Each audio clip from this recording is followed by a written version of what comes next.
welcome to the Fit and Healthy Sioux Falls Show. I am so excited that you are here today. We're going to really be diving in and having an amazing episode, all talking about mental health. And man, it is a struggle. But I've got someone amazing here with us today, none other than our friend, Miss Anna. Anna, say what's up. Hello. So go ahead, friends, and get ready because we're going to dive in. So let's go ahead and dive into today's episode.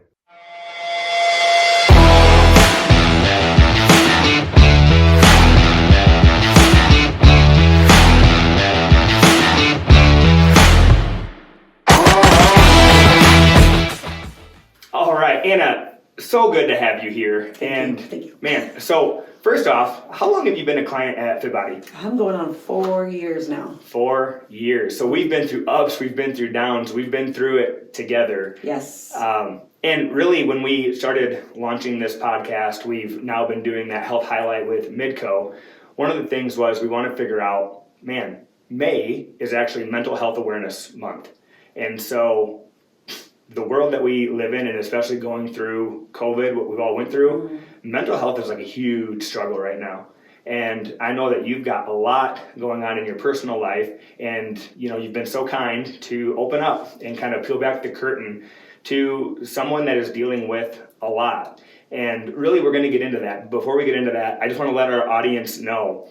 Everyone has their beliefs. Everyone has what they think is right, what they think is wrong.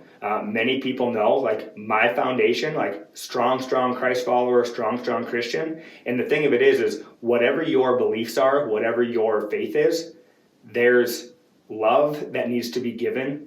And the thing is, we're going to dive in today. And so what you're going to hear today on the show might be, honestly, it might be challenging for some people. Yeah. But the thing is it's really good to allow this type of talk and be really open about it so that we can just share love with the community that is going to be listening. Sound good? Yes, I feel like we need to normalize it for sure. Yeah, and so really want to dive in, and I want to talk first about how the heck did you land in Sioux Falls?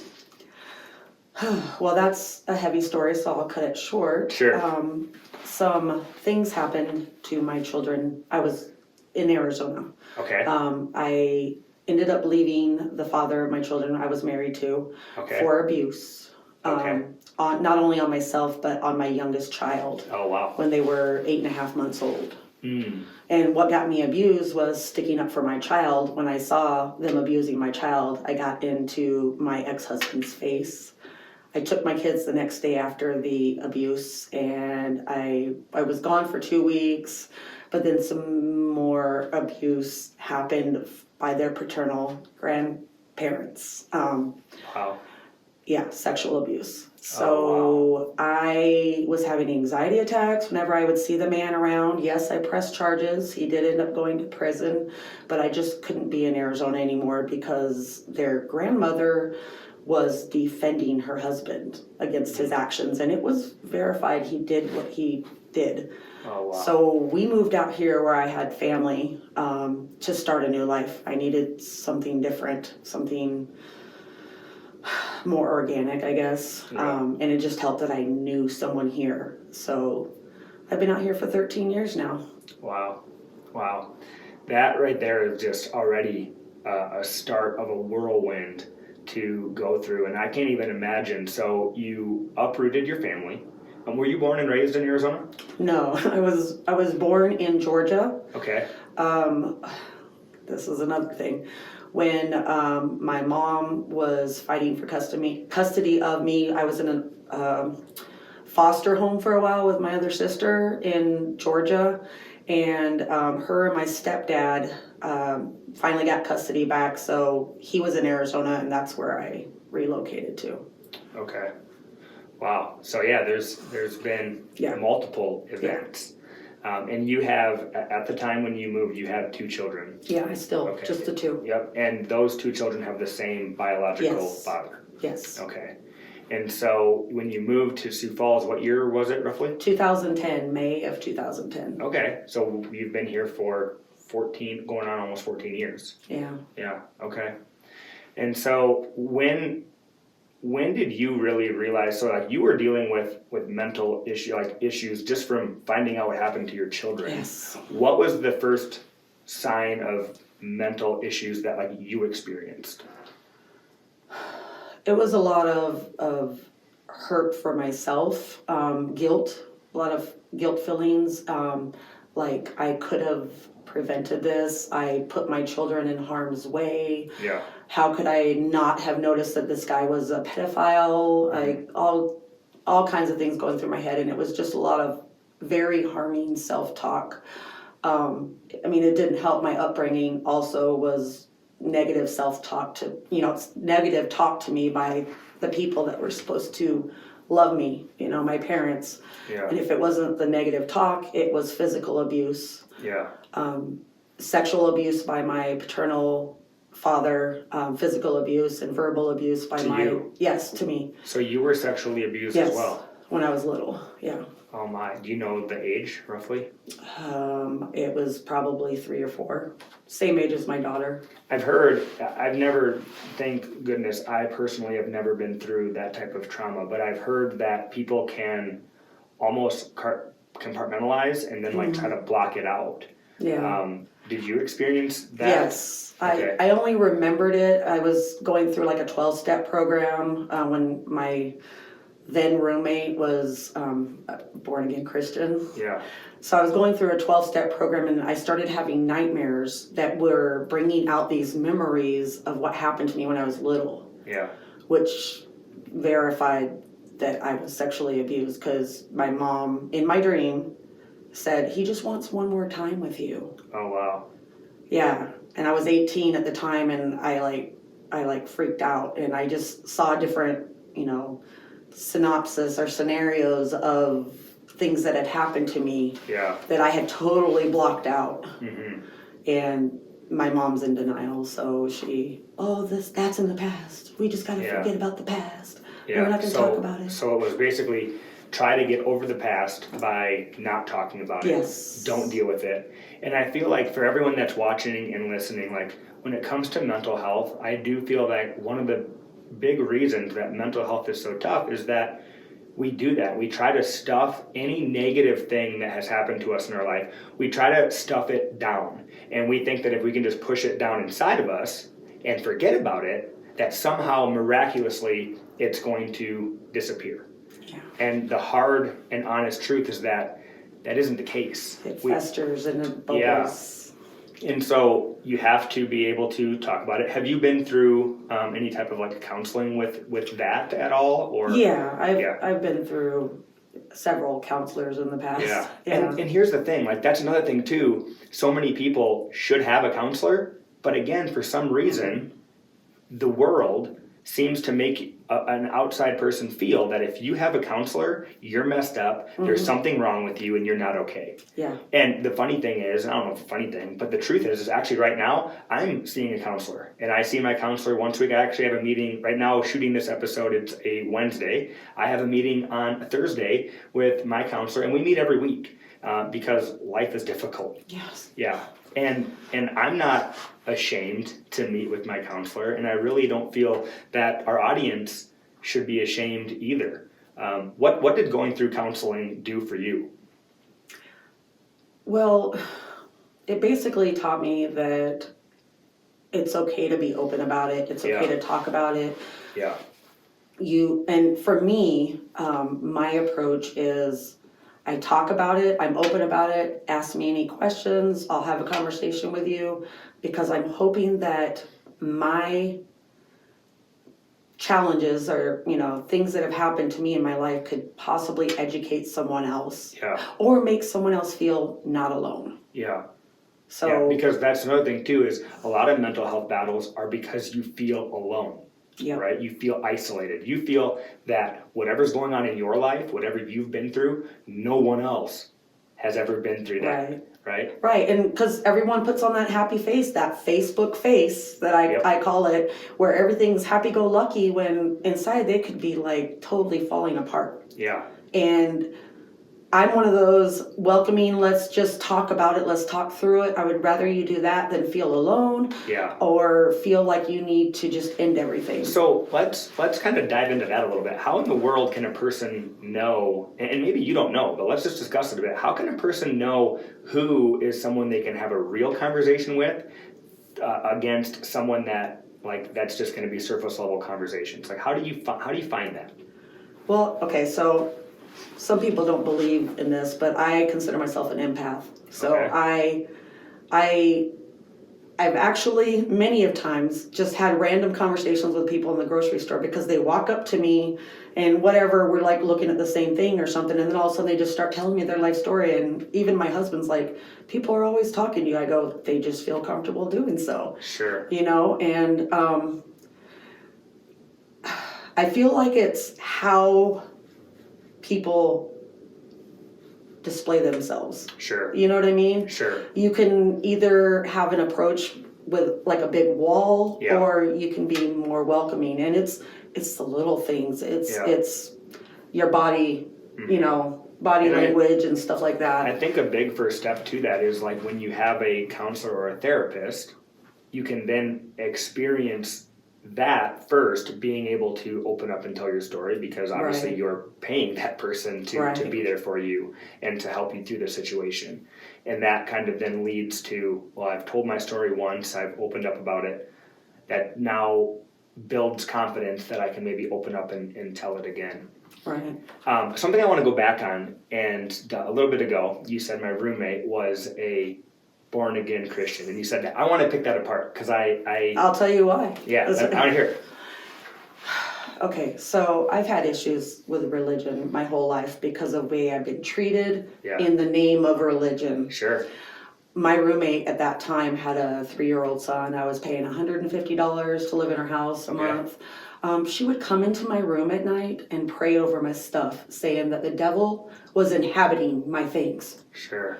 I was so young and naive. She ended up scaring me so bad that we burnt all my stuff in the backyard in a tin trash can. It was stuff like some clown dolls that I got from Vegas, some 50s music tapes, Native American beautiful artwork that I had gotten from like a flea market. Yeah. We burned all that stuff in the name of religion because the devil was inhabiting my things. You know, and to me, where I'm at with my faith, my religion, that is so heartbreaking to me, because the big thing that I see, and obviously we're taking a little bit different path here, but what I wanted to just explain with that is I feel that people have started to hide behind religion. They have. And they forget that the whole foundation of Christ and the whole foundation of all of it has nothing actually to do with religion. It has to do with relationship. It is a personal relationship with Christ, and a personal relationship with Christ should not dictate how you then judge someone else. It's very clear that we have not been called to judge others. It's very clear. It is our job to love others and let any judging be up to him. And so that's why now this is causing, and so my big thing for you, for anyone listening, if there is a person that has hurt you with religion, I want you to know that that is a person and not Christ. Right. And with that being said, we'll leave that there. We'll let that rest. If anything else you want to comment on that at all? Well, I just want to say it's hard when multiple people in your life have used religion. Like when I ran away from home when I was 16, to get away from my parents and the abuse. The Catholic Church. That my parents never hardly went to unless Grandma Hanson was in town, because she was a devout Catholic. They only sent us to Sunday school to get rid of us. The Catholic Church wrote them a letter saying that they were outstanding members of the community. They never freaking went to church. How hypocritical is that? They got them to write them a letter, and CPS sent me back 3 days later. That is so difficult, and that's the big thing, is that in today's day and age, religion is getting so taken out of context, and with that, I feel that it's actually leading into more of the mental health stuff that you're dealing with, right? Very much so. Man, and so I mean, that's tough to deal with, and that's hard to overcome, and that's something where I encourage anyone listening that I don't want you or anyone to seek religion. Because if I'm being honest, like people have asked me before, like, hey, what denomination are you? And I sit there and I'm like, I don't even know. Like if I'm being, I don't even know. Like, well, what do you mean you don't know? Like, are you Methodist? Are you Baptist? I'm like, I don't even know the difference if I'm being real honest. Like, what am I? Like, I don't know. For me, I'm having a relationship with Christ, and heck, I still do stupid stuff. I do very stupid stuff. So if I'm doing stupid stuff, who am I to judge? Right. Who am I to judge? So with that being said, yourself, anyone watching or listening, like my ask is like, hey, if you've ever been hurt by religion, don't worry about religion, but understand that it is a relationship, and don't worry about the religion, but maybe ask God, like, hey, why do I feel so hurt by you if you're supposed to be my father? And that question right there can lead to then many other questions, and it just leads to a relationship, and then from there, it goes where it goes. But religion is what turns people kind of the wrong way, right? Right. Yeah. Well, anyways, enough with that, but I do want to dive in more to mental health, the struggle that, obviously you've already unpacked a huge box, and I'm sure that there are tons of listeners, watchers, that can relate, because like I said, so many people feel that this has probably never happened to anybody, but the truth is that it has. So I want to talk, though, you've been coming to Fit Body now for 4 years. Going on 4 years. How has fitness, how has working on moving your body, how has that helped with any type of mental health struggles that you may have had, or that you'd still have? Like, how's fitness? It's been my one true constant. Sure. It's been the thing that never lets me down. Yeah. It's always there, and I can let my emotions out on the floor. I can push myself further, and I'm practicing self-care. Yeah. On many levels, not just physically. Yeah. Not just mentally. Yeah. Emotionally, though, the support, the motivation, the encouragement you get is just phenomenal.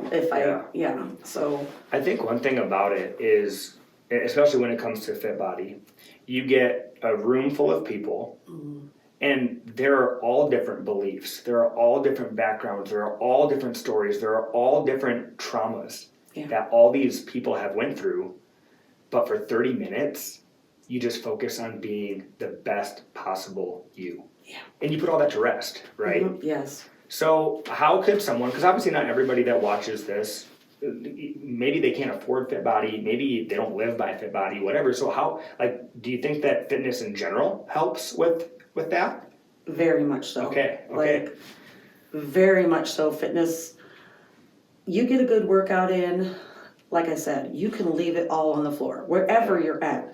And it's the one thing that's not going to fail you. It's the one thing that you can count on. Yeah. Plus it releases like natural endorphins and stuff. I mean, there's a whole bunch of physiological things that happen when you work out. Yeah.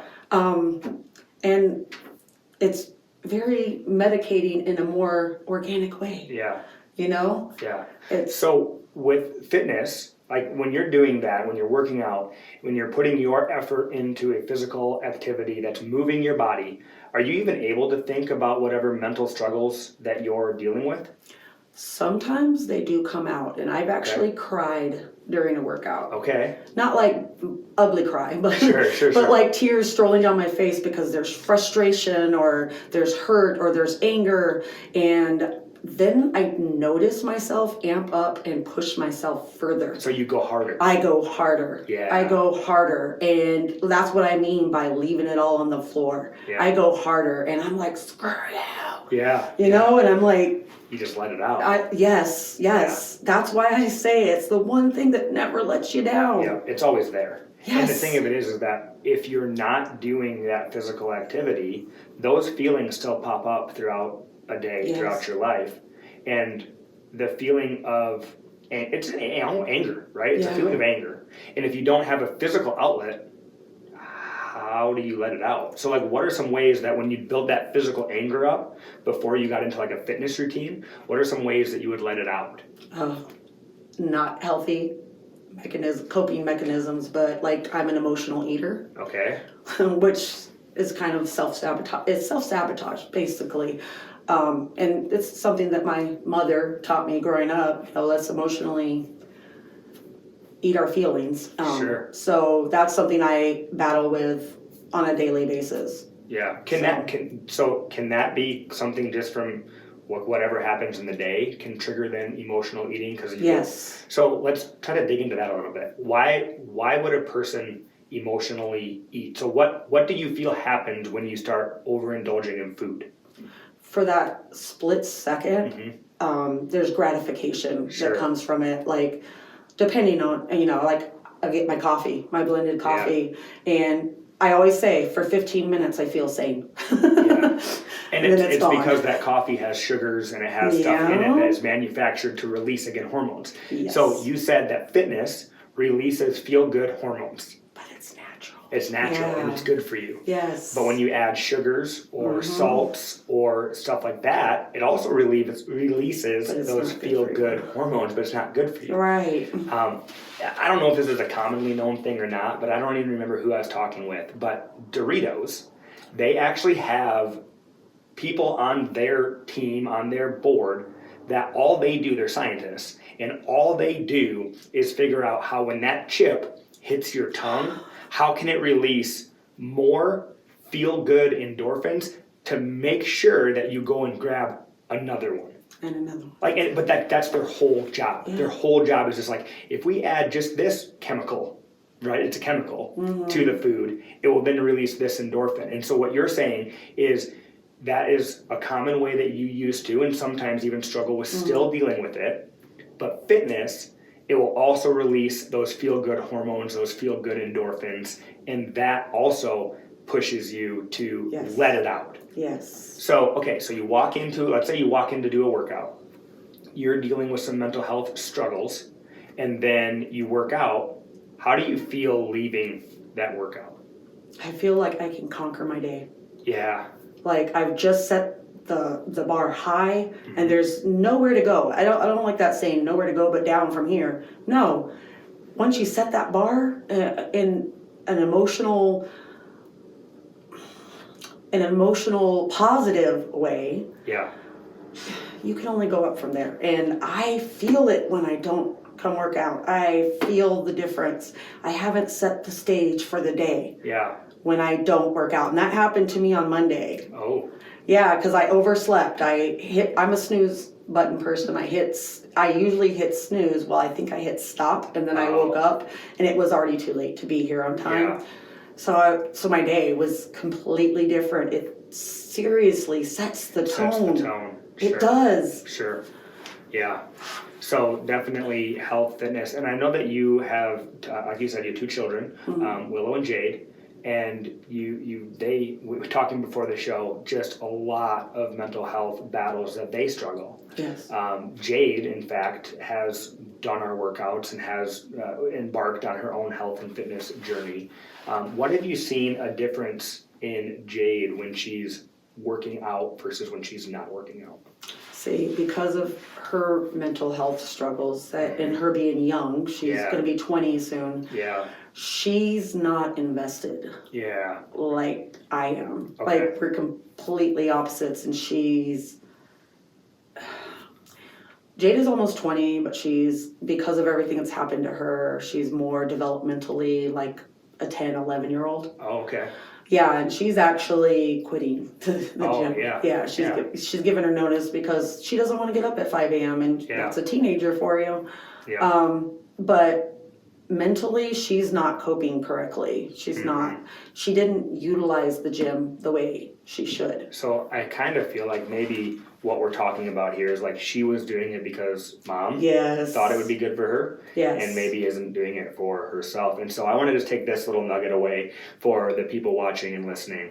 You have to do the things for you, and you can't do them for anyone else. They have to mean something to you.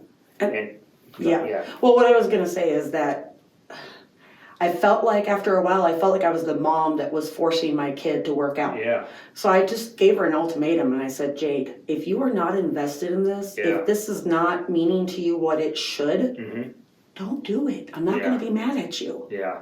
I'm going to be disappointed. I'm not going to lie, but I'm not going to be mad at you. Yeah. I want you to get out of it what I get out of it. And if you're not, be done. Yeah. So with that, and with that, like, yeah, you have to do things in your life that mean something to you, and they have to ultimately help push you towards your why and not someone else's. Yeah. And so that's a big thing too, because when it comes to health and fitness, a lot of people actually fail, if you will, because they're doing it for all the wrong reasons. Right? Maybe when you started, I don't know this. When you started Fit Body, did you start because you're like, this is going to help my mental state? No. Why did you start? I started because I wanted to get in shape, and before that I was going to Farrell's. Okay, yeah. And I loved the kickboxing. Yeah. There was not that family atmosphere like I found here. Oh, sure. It was different. Yeah. I loved it, the activity. I lost a lot of weight and inches and stuff. But I wanted to get back in shape because I had just gotten out of an abusive relationship. Well, several. Yeah. In my span. Yeah. And the person made me feel like less than, like nobody was going to want me. Sure. And I was, in my head, I was like, I'm just going to show everyone that I can do it, I can look better, and I can feel better. Yeah. Physically. Yeah. I didn't think that it was going to end up being my outlet. What's it at now today? I mean, that's... Yeah. So that's kind of funny. I say that fitness is kind of the gateway drug. Like fitness is one of those things where, like you said, you started it for results. You started it because you wanted to get a physical result. But in doing so, you found many, many other benefits. And so, what have been some of the scale victories that you've had? And then what have been some of the non-scale victories? So, couple scale victories. What have you seen there? Well, okay, so this time last year, in January of last year, I reached my 40 pounds down. Yeah. But last year, mental health got hold of me and I gained 20 pounds back. Mm-hmm. So I've been battling with that. It's the inches, like I've lost, I feel like more in inches and I've gained muscle. Mm-hmm. Those are some of the victories that I've seen. Like when I work out, I enjoy seeing that muscle pop. Like I'm getting muscles in my thighs, the front of my thighs, and I'm seeing them when I'm doing squats and stuff, and I'm like, whoa. Yeah. I gotta get back down. That out. Yeah, but I'm loving the tone. I'm loving all that. Yeah. Yes. Okay. Yes. So awesome. 40 pounds up and down since then. We're gonna get there. Yeah. It didn't make you quit. No. Because now of all the mental wins. So what are some of the non-scale wins?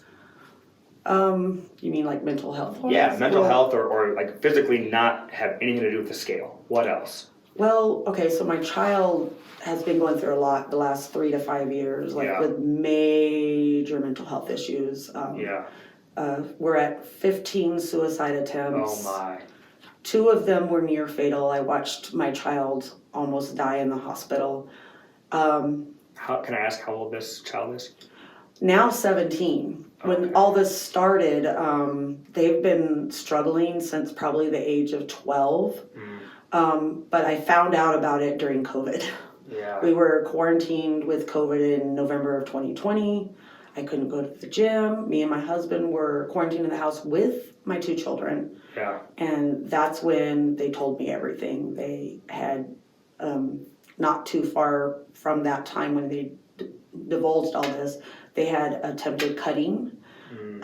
They told me how they don't feel like a boy. They want to be a girl, and they hate themselves because they're not in a body that they like.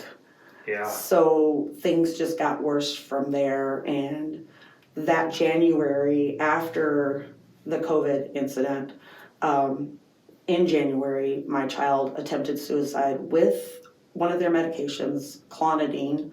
They overdosed on. The first time, I guess, was a trial run for my child, and I didn't realize it was during New Year's Day or whatever. We went out to eat, and my kids seemed drunk, which we don't drink, so there was really no alcohol in the house, but we were just paying attention. We're like, what's going on? Yeah.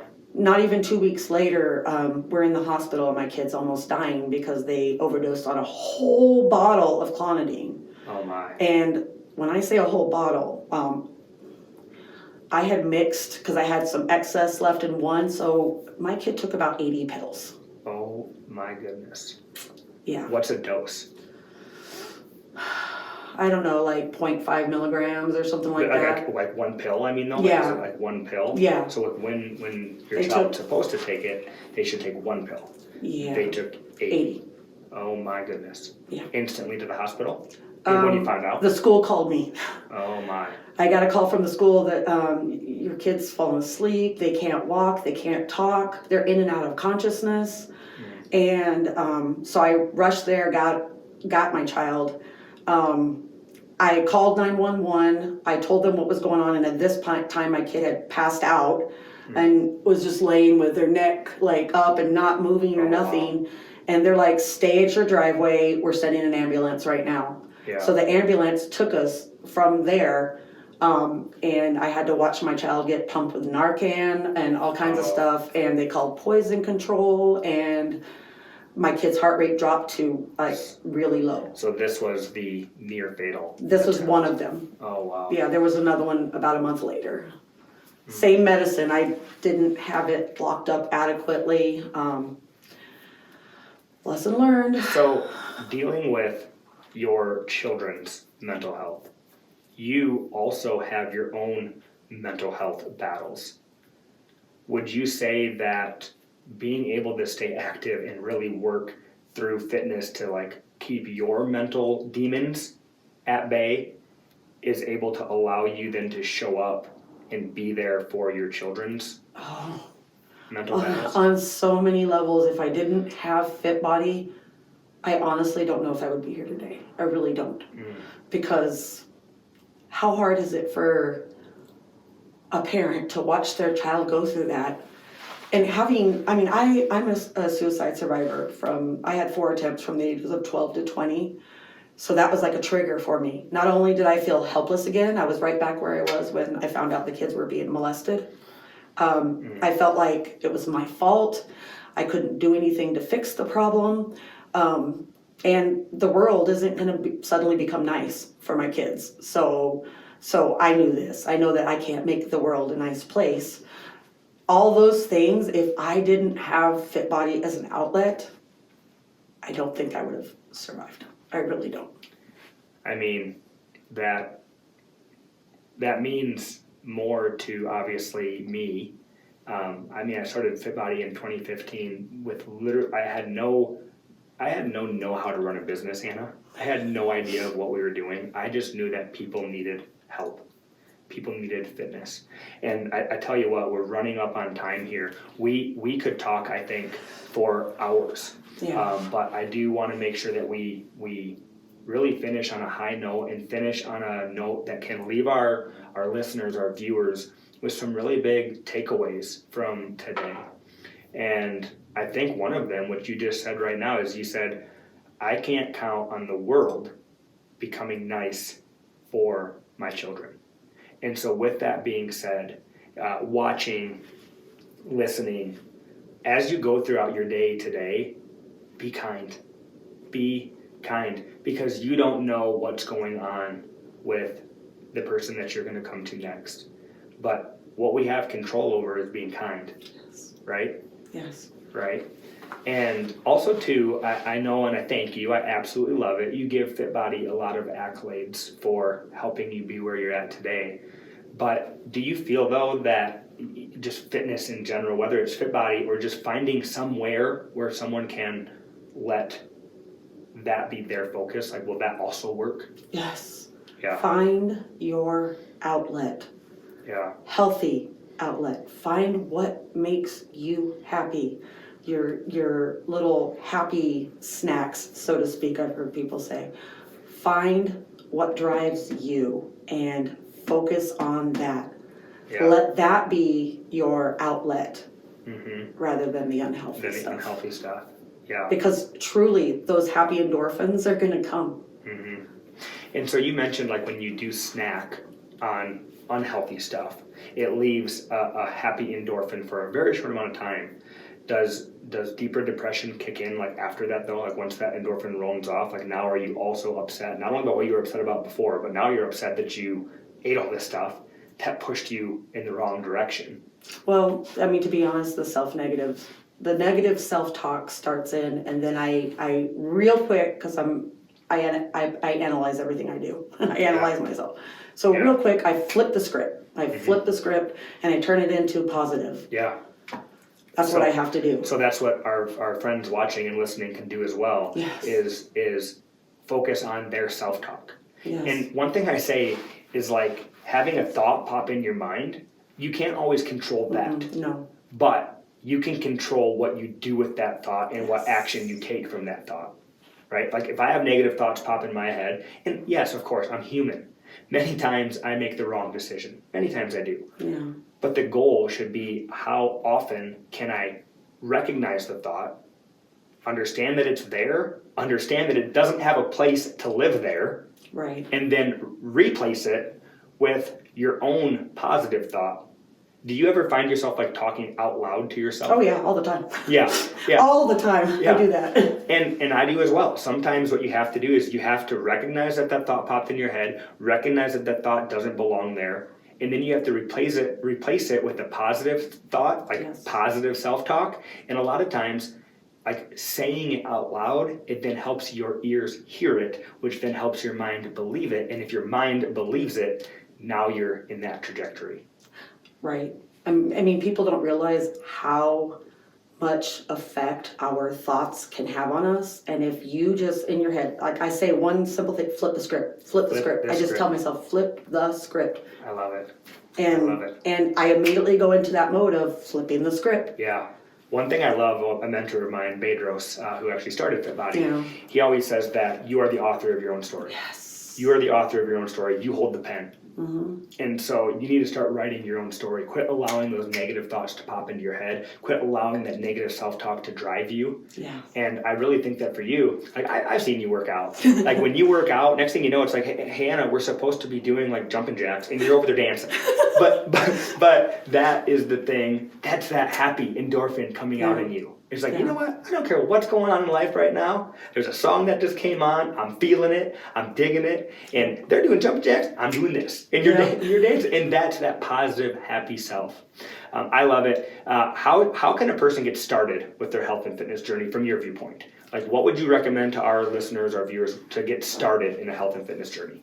First of all, you got to find what drives you, like I said. So if you like those quick, intense workouts with supportive atmosphere, Fit Body is for you. Mm-hmm. If not, if you're more of you like riding the trails, biking and stuff. Yeah. That's something I also do during the summers and springs. And that's a different joy all in itself. The wind therapy. Yes. Whatever drives you, find something that is centered around that.